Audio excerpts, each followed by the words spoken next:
Hello everyone, मेरा नाम नासिर नवाज है और मैं ऑस्ट्रेलिया में रजिस्टर्ड माइग्रेशन एजेंट हूँ। आज मैं बात कर रहा हूँ, एक सवाल हमें आया और वो सवाल बड़ा इंटरेस्टिंग है, तो मुझे लगता है इसके ऊपर एक वीडियो बनानी चाहिए और कुछ जो गलत फहमियाँ हैं या एजम्पशंस हैं लोगों की, उस हवाले से वो एड्रेस हो जाए और उनको फैक्ट्स का पता चल जाए उनको के है क्या।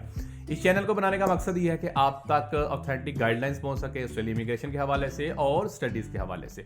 तो मैं सवाल पढ़ूंगा, फिर उसका जवाब दूंगा। तो सवाल ये है कि रिमशेद शहीर ने पूछा, is there any way to get a bridging visa if I have submitted an application for 485 visa from offshore. Usually this visa can only be applied for if you are onshore. Under the present situation, you can apply from offshore due to pandemic. So technically, shouldn't I be allowed in the country where my visa is under process? It is my understanding and that I am issued a bridging A. Then I can further apply for bridging B and apply to Australia. अच्छा रिमशेद, ये बहुत ही interesting सवाल है, लेकिन इस सवाल के अंदर आपकी assumptions या hopes जो हैं वो expectations ज़्यादा नज़र आती है। देखें, 485 आपकी बात बिल्कुल ठीक है कि आप ऑनशोर होते थे तो आप तब ही अप्लाई कर सकते थे, और अभी अलाउ किया गया आप ऑफशोर है तो तब भी अप्लाई कर सकते हैं। तो आप कहते हैं कि भाई मैंने देखें इसकी नेचर ये, इसी तरह आप अगर देखें तो स्टूडेंट वीज़ा जो है वो ऑनशोर भी अप्लाई हो सकता है, ऑफशोर भी हो सकता है। ब्रिजिंग वीज़ा लेने के लिए ये बात याद रखें, क्योंकि बहुत सारे वीज़ाज ऐसे हैं वो ऑनशोर भी अप्लाई हो सकते हैं, ऑफशोर भी हो सकते हैं। लेकिन अगर आप for some reason onshore apply नहीं कर सकते, ऑफशोर ही करते हैं, तो आपको ब्रिजिंग वीज़ा नहीं मिलता। ब्रिजिंग वीज़ा ए लेने के लिए और बहुत सारी जो आपको फुलफिल करनी होती है कंडीशंस, तो इसमें से एक ये भी शामिल है। मैं आपको बता देता हूँ जनरल लैंग्वेज में कि आपके पास सब्सटेंटिव वीज़ा होना चाहिए।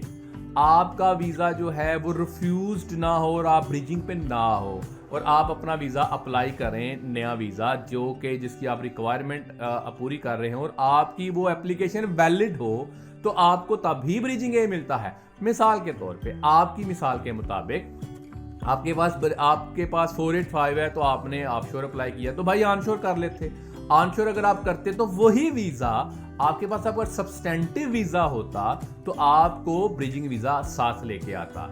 अच्छा, तो आपके ऑब्वियसली किसी रीज़न की वजह से आपने ऑनशोर नहीं किया होगा, हो सकता है आपके पास वीज़ा ना हो सकता है आप ट्रैवल आउटसाइड कर गए हो, XYZ रीज़न जिनका मुझे नहीं पता, तो मैं एज्यूम ही कर सकता हूँ।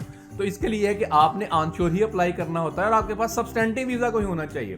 अगर आपकी लॉजिक के मुताबिक जो आप बात कर रहे हैं कि 485 मेरे पास ऑनशोर भी हो सकता है, ऑफशोर मैंने किया तो मुझे ब्रिजिंग मिलना चाहिए, इस तरह जो है वो तो स्टूडेंट वीज़ा भी ऑनशोर हो सकता है, ऑफशोर भी हो सकता है। तो आपकी लॉजिक के मुताबिक जो आपने लिखा, मैं इसलिए बता रहा हूँ कि ये बहुत सारी चीज़ें जो हैं अज्यूम करते हैं, तो आप वो जो है वो क्लैरिटी आ जाए इसके ऊपर। अच्छा, तो आपने कहा कि जिस मुल्क के अंदर मेरा वीज़ा प्रोसेस हो रहा है मुझे वहाँ पे जाना चाहिए या मुझे अलो करना चाहिए, इस तरह तो हो तो वीज़ा देखिए अप्लाई करना राइट है, वीज़ा मिलना जो है वो प्रिविलेज है, visa itself is a privilege.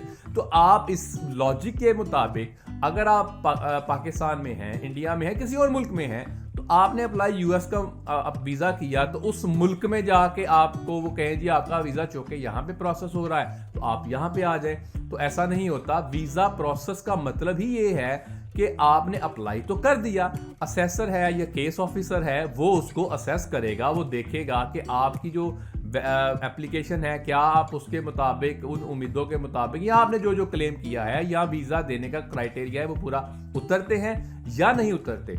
अच्छा, ये जहन में रखें जो ब्रिजिंग ए है, बल्कि ब्रिजिंग बी भी है। जो ब्रिजिंग है वो ऑफशोर ग्रांट में नहीं हो सकते।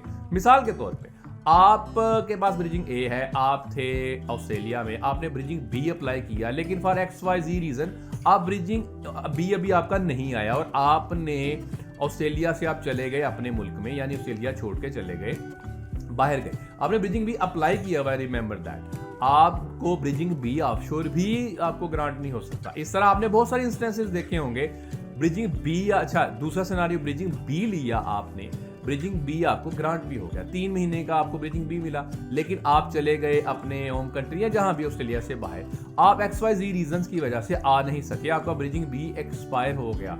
आप ब्रिजिंग बी वो भी एक्सटेंड नहीं करवा सकते। ब्रिजिंग बी दोबारा से भी बेशक आप होल्डर थे अप्लाई नहीं कर सकते while you are offshore.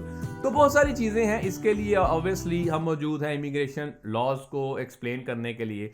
Registered migration agents इसीलिए होते हैं, इसीलिए ये सारे कोर्सेज या सारी ट्रेनिंग्स होती हैं। तो ये आपका सवाल जो कि इट्स वेरी इंटरेस्टिंग क्वेश्चन, हो सकता है बहुत सारे स्टूडेंट्स का या बहुत सारे एप्लीकेंट्स के ऐसे सवालात हों, और आप बहुत it's a great question to be honest. तो बहुत सारे लोगों की क्लैरिटी के लिए कि मैंने इसके एज वो डिटेल्ड आंसर जो है मैं दे सकता था, मैंने देने की कोशिश की। हमें सपोर्ट करने के लिए, हमारे चैनल को सपोर्ट करने के लिए सब्सक्राइब करें। Thank you.